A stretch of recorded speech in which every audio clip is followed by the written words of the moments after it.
继续这件是半年前发生伫高雄的前镇，有一个男子骑铁马，有一只有人饲的红面番鸭挡住伊的路，伊真火大，用脚来斩这个鸭，佮用车链甲弄，结果这只番鸭当场死亡。鸭主人是真生气，去甲告。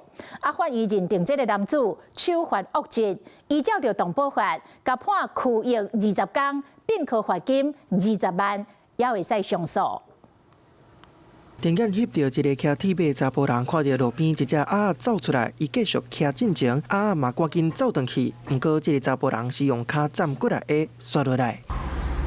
佮用车链仔甲搞过，互这只宠物鸭当场救袂回来，含个行为拢互电眼翕落来，主人去甲报警提告。回到家的时候看到啊，他的洗衣门口啊，脖子那边被他连断了，他爸爸就带着他来要求跟我和解，是心里很不舍哦，所以也有哭了啊。代志发生伫4月2日，骑铁马这个查甫人经过前镇叮当一家的时阵，看到这只红面鸭挡伫咧路里，真袂爽，就甲攻击。不过这个行为，法院认为手段真恶质，欠缺尊重生命观念，判拘役20天，并科罚金20万。被告以脚踢、骑乘自行车碾过宠物鸭之方式，导致宠物鸭死亡，罚金如1服劳役，均以新台币1000元折算1日。虽帮专案也可以当上诉，不过民众千万唔通冲动去互家己违法，因为根据动保法规定，只要调一个伤害动物，致使当伤也是死亡，会使判2档以下的徒刑，并科20万到200万的罚金。